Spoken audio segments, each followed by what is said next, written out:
नमस्कार दोस्तों, मैं पुखराज शर्मा आप सबका स्वागत करता हूं आपके अपने चैनल श्री करनी कॉमर्स क्लासेस पे। दोस्तों, आज हम पॉलिटिक्स का एक टॉपिक लेंगे जिसका नाम है राज्य विधान परिषद।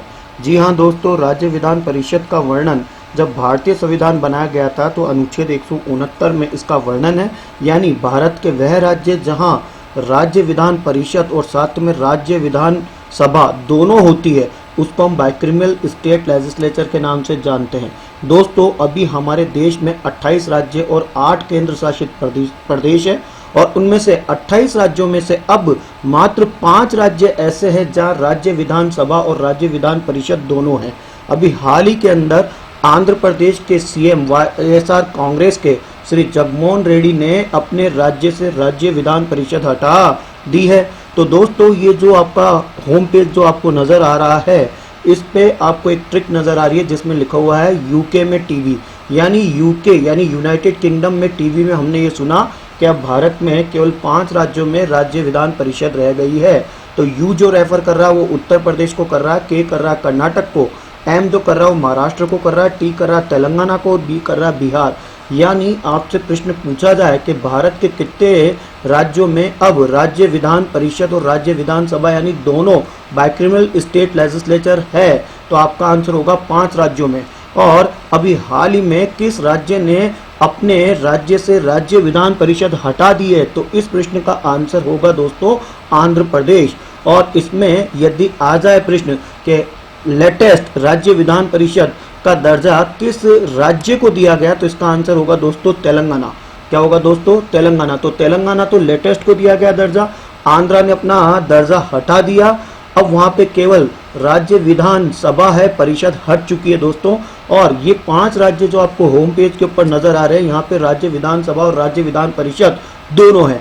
अब यहाँ ये आता है कि राज्य विधान परिषद का जो गठन होता है वो भारत के संविधान के अनुच्छेद किसके तहत होता है, तो वो अनुच्छेद होता है दोस्तों 169 यानी 169। अब यहाँ पे मन में प्रश्न उठता होगा कि राज्य विधानसभा और राज्य विधान परिषद में क्या अंतर है। तो चलते हैं दोस्तों अगली स्लाइड में और वहाँ ये अंतर आपको देखने को मिलेगा। तो चलते हैं दोस्तों अगली स्लाइड में और अगली स्लाइड में कह रहा है कि वह राज्य जहाँ पे 2 हाउस होते हैं, यानी हम ये कह सकते हैं जहाँ पे राज्य विधान परिषद और राज्य विधानसभा दोनों होती है, तो द स्टेट लेजिस्लेटिव काउंसिल जिसे होती है उसको हम विधान परिषद कहते हैं। और जहाँ पे स्टेट लेजिस्लेटिव असेंबली होती है दोस्तों उसको हिंदी में विधानसभा कहते हैं। और हम जानते हैं कि स्टेट लेजिस्लेटिव काउंसिल का गठन अनुच्छेद 169 के तहत किया जाता है। ये अंतर बिल्कुल वैसा ही है कि हम ये कह सकते हैं कि जो लेजिस्लेटिव काउंसिल होती है उसको हम अपर हाउस कहते हैं और जो लेजिस्लेटिव असेंबली होती है दोस्तों उसको हम लोअर हाउस कहते हैं।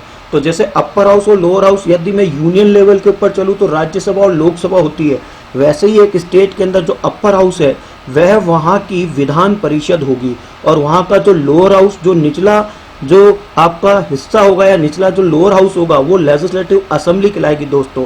और ट्रिक आपको याद है, यूके में टीवी में देखा कि अब भारत में 28 राज्य और 8 केंद्र शासित प्रदेशों में से मात्र 5 राज्यों के अंदर जो विधान परिषद रह गई है। और यू रेफर करता उत्तर प्रदेश को, के करता कर्नाटक को, एम करता महाराष्ट्र को, टी करता तेलंगाना को और बी करता है बिहार को। तो इस तरह से ये आपका टॉपिक समाप्त होता है। आशा करता हूँ इसके प्रश्न आपको याद होंगे।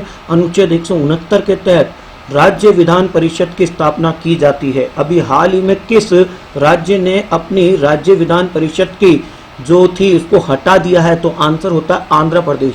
और लेटेस्ट किसने जो है राज्य विधान परिषद अडॉप्ट करा है, तो इसका आंसर होता है दोस्तों तेलंगाना।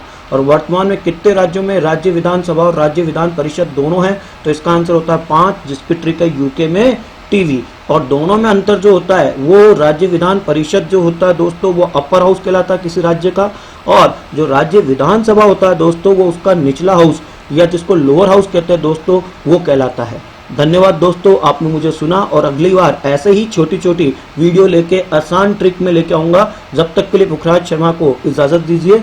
जय हिंद, जय भारत दोस्तों।